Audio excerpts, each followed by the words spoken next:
Ya, kalau untuk di tahun ini di 2024 postur parlemen kita itu tidak akan ada yang bentuk akal psikologis 20% seperti di pemilu 2019. Mas Hanta juga sepakat soal itu, ini karena tadi Prof. Gunung menyampaikan tidak maksimal soal kotel efeknya, kemudian ada juga soal faktor Pak Jokowi di sana. Mas Hanta sepakat soal itu? Betul.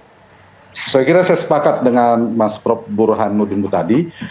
Catatan saya pertama, hasil pileg ini, postur di parlemen, tingginya split ticket voting dan rendahnya pengaruh kotel efek.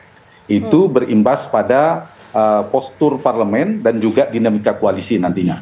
Satu, misalnya catatan pertama. Yang kedua, dari sisi posturnya, nanti kita lihat komposisinya, persisnya komposisi, nanti partai pemenang pemilu atau partai terbesar di parlemen itu semakin menciut jumlahnya dibandingkan pemilu 2019 yang lalu. Dulu pemenang PD Perjuangan, tapi PD Perjuangan perolehan suaranya lebih dari 20% kursinya, meskipun suaranya 19, sekian persen.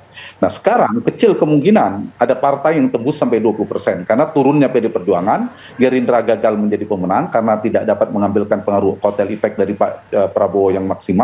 Golkar naik tapi tidak sampai 20%. Nah, yang kedua,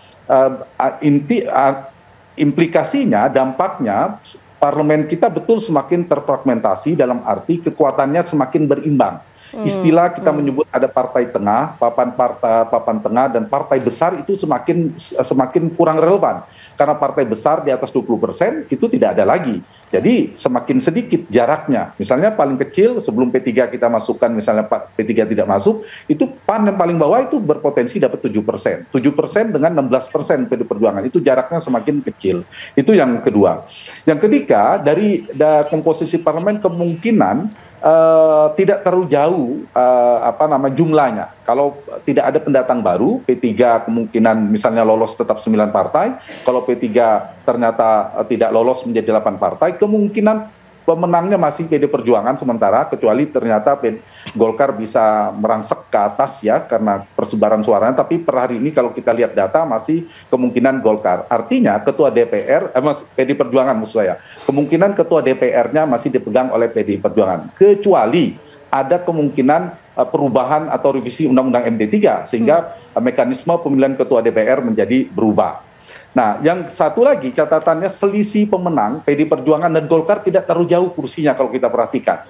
Apalagi berdasarkan data quick count maupun real count sementara itu memang jaraknya 1% atau kurang. Nah, di konversi suara kita tahu Golkar itu biasanya sebarannya lebih banyak di luar Jawa sehingga semakin mepet jumlah kursinya kemungkinan.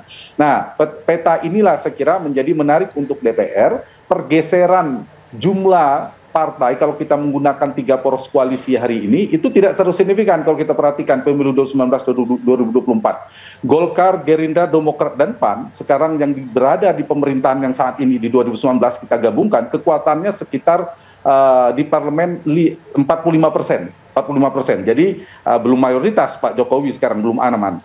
Kemudian PKB, Nasdem dan PKS itu sekitar 30%. Sementara PDP dan P3 sekitar 20%. Nah, bagaimana pergeserannya di 2024 itu nggak terlalu signifikan.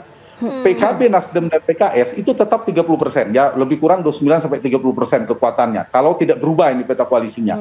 PDIP dan P3 itu tetap sekitar 20% juga. Nah, turun dari 20%, dari 25% saat ini, di 2019 mereka 25%, sekarang diprediksi sekitar 20% gabungan dua partai ini. Nah, yang bergeser hanya koalisi Mas Ganjar ini. Kalau 2019 mereka 25%, sekarang menjadi 20%. Kalau pendukungnya Prabowo, dulu di 2019 sekitar 45%, sekarang kemungkinan diprediksi 50%. Nah, itu pergeserannya, koalisinya. Pendukung Ganjar bergeser ke pendukung Prabowo. Jadi pendukung Pak Jokowi sekarang 45%, kemudian di Pak Prabowo kemungkinan 50%. Sementara di paslon 1 itu tetap 3 partai itu. Itu kemungkinan dinamika pergeserannya. Dan terakhir satu lagi saya ingin tambahkan, Vita, ini pola kekuatan poros ini ada 2 pilihan bagi Pak Prabowo yang akan membangun peta koalisi ke depan. Apakah dia akan membangun satu persatu secara tanda petik eceran, membangun komunikasi ke Nasdem, ke partai PKB dan seterusnya, atau bisa secara grosiran. secara paket membangun koalisi memilih. Mas Hanta, itu nanti kita akan bahas ya, Mas Hanta. Atau 03. Baik, kita akan bahas lebih lanjut ya mengenai komunikasi politik yang akan dilakukan, bagaimana dengan perolehan kursi berkelanjutan ke depannya. Usai jeda, Kabar Petang segera kembali. Terima kasih Anda masih bersama kami. Kita lanjutkan dialog saya ke Mas Hanta. Mas Hanta, kalau misal dari perolehan kursi antara Golkar dengan PDI Perjuangan ini tidak terlalu jauh berbeda gitu ya. Artinya akan seperti apa landscape politik ke depannya dan juga bagaimana dengan kekuatan nanti di pemerintah, baik itu juga di DPR RI? Ya, yang menarik memang Golkar ya, ada kenaikan dari perolehan kursinya. Sehingga bicara pimpinan DPR dulu, ini kemungkinan ada dua. Dari sisi Undang-Undang MD3 kan pemenang kursi tertinggi di DPR, maka dia ketua DPR, menjadi ketua DPR. Nah, ini pun ada potensi bagi Golkar. Kita tidak tahu hitungan terakhirnya, mungkin perolehan suaranya, popular vote-nya itu yang menang PDI Perjuangan. Tapi kita tidak tahu kursinya, karena seperti saya katakan tadi, Golkar ini kerap punya sebaran suara yang relatif se-Indonesia, dia beda dengan PDI Perjuangan, menang di Jawa Tengah, ada Sila Kandang Banteng, dia agak terpusat suaranya, agak mengantong. Sementara Golkar itu menyebar. Nah, ada potensi dia mendekati. Kalau ternyata menang satu kursi saja, maka Golkar punya potensi jadi ketua DPR. Yang kedua, kalaupun ternyata pemenangnya kursi tetap PDI Perjuangan, ada pintu kedua. Kita tahu Golkar di dalam pemerintahan, PDI Perjuangan, melalui Mas Hasto ada kemungkinan oposisi, meskipun kita tidak tahu dinamika ke depan. Nah, peluang kedua, kalau MD3 diubah, jangan lupa dulu ada KMP, Koalisi Merah Putih, juga mengobrak-abrik tanda petik Undang-Undang MD3, mekanisme penentuan ketua DPR, itu sangat mungkin terbuka. Kalau kemudian koalisi dalam pemerintahan Prabowo Gibran per hari ini berdasarkan quick count dan real count sementara, maka mungkin saja koalisi pemerintahan ini akan bersepakat memberikan kepada partai koalisi, dianggap pemerintahan yang baru lebih aman kalau ketua DPR-nya dari partai koalisi. Dan menurut saya bukan Gerindra yang akan ditentukan, dipilih. Pertama tentu Golkar. Pertama karena Golkar lebih tinggi suaranya dari Gerindra kursinya. Yang kedua kita tahu jam terbang kepemimpinan politik dan skill politiknya Golkar ini kan tinggi. Dan saya sering mengatakan Golkar ini partai parlemen. Untungnya kita sistem presidensil, kerap saya sampaikan dulu, kalau kita menggunakan sistem parlementer, mungkin Perdana Menterinya selalu dari Golkar. Karena Golkar ini memang jago di parlemen. Dan dampak yang ketiga, kalau ternyata itu yang terjadi, apakah sebagai ketua DPR atau tidak, pagi-lagi Golkar suaranya signifikan dengan karakter Golkar yang tadi saya katakan, maka kemungkinan bandul politik koalisi itu sangat mungkin dimainkan oleh Golkar. Meskipun berpengaruh pada karakter ketua umumnya. Beda dengan era PSB, kita ingat dulu ada set gap koalisi ya. Pada saat itu ketua umum Pak ARB memang jago, skill politiknya, Golkar sangat berwarna di dinamika koalisi pada saat itu di DPR. Beda dengan era Pak Jokowi. Nah, kalau itu yang terjadi, maka kemungkinan dinamika parlemen kita sangat besar dipengaruhi oleh pemain utamanya Golkar. Dalam konteks ini di legislatif. Nah, meskipun seperti saya katakan tadi ada split ticket voting di mana Pak Prabowo menang sampai 58 hingga 59%, tapi pendukung partainya kan hanya 50%, belum maksimal. Paling tidak simple majority, belum sampai mayoritas sederhana. Tapi ini modal awal yang besar dibandingkan Pak Jokowi 10 tahun yang lalu atau Pak SBY di periode pertama. Sekarang sudah 51%, tinggal menambah satu partai saja. Nasdem kah? Atau P3 saja itu sudah mayoritas, sehingga menurut saya kemungkinan bandul koalisi ini sangat mudah untuk membangun pemerintahan yang relatif mayoritas sederhana. Iya, mohon maaf saya potong sebentar. Kok tadi Mas Hanta menyampaikan bahwa ya untuk posisi dari ketua DPR nanti itu pertarungan lah ya antara PDI Perjuangan dan juga Golkar. Tapi siapapun nanti memenangkan kursi ketua DPR ini, bagaimana pengaruhnya terhadap postur di eksekutif? Kalau tadi kan kita bicara soal postur parlemennya. Seberapa signifikan pengaruhnya ke postur eksekutif nanti, Mas Hanta? Oh ya, biasanya parlemen kita sistem presidensil, jelas harusnya tidak terpengaruh pada komposisi parlemen.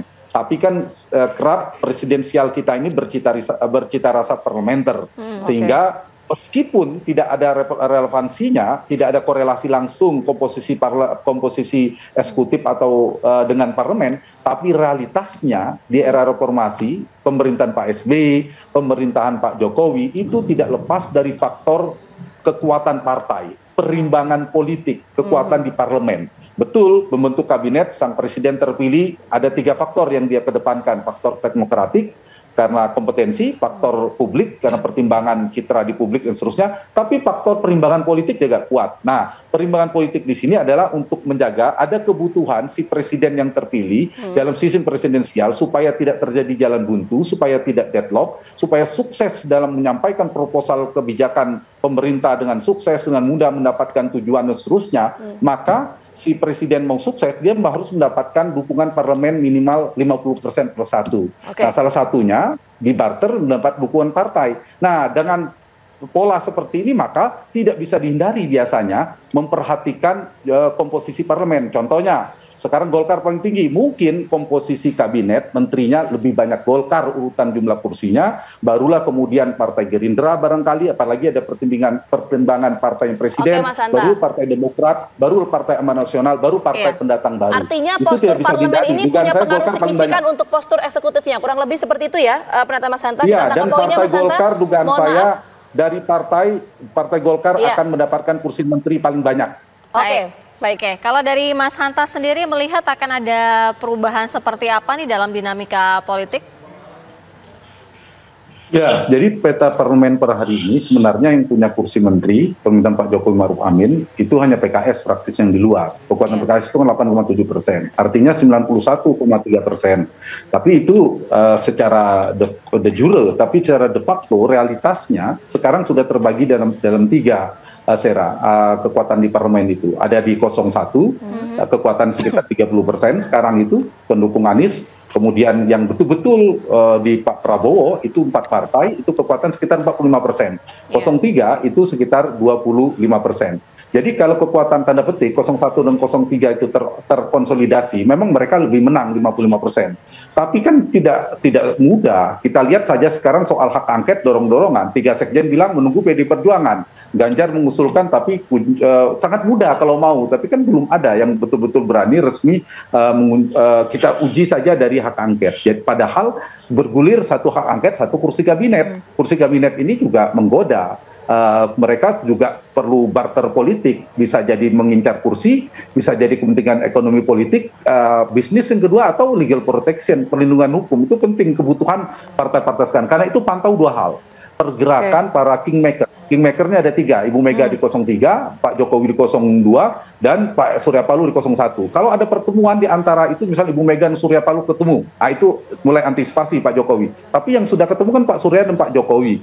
Yang kedua, pantau juga pergeseran atau pertemuan para veto player, para ketua umum partai. Itu juga harus kita lihat perkembangannya. Bagi Pak Prabowo, itu dari sisi Pak Jokowi sampai dengan Oktober 2004. Bagi Pak Prabowo ada 2 opsi komunikasi membangun koalisi. Satu tadi satu-satu, atau komunikasi melalui kingmaker, ngambil satu paket. Misalnya Prabowo mengajak koalisi 03, sudah silakan Nasdem, PKB dan PKS di luar pemerintahan. Itu sudah cukup. Jadi 70% kekuatannya. Atau mengajak 01 menjadi 80%. Jadi saya kira tergantung nanti pemainnya multipolar ini. Ada Pak Jokowi, ada Pak Prabowo, kemudian ada Golkar tadi peran strategis, kemudian ada partai baru yang diajak. Jadi nanti kita akan tunggu koalisi. Bagaimana kemudian pertemuan-pertemuan para elit partai politik ini nanti akan mempengaruhi postur parlemen dan juga postur eksekutifnya. Sekali lagi terima kasih banyak Mas Hanta.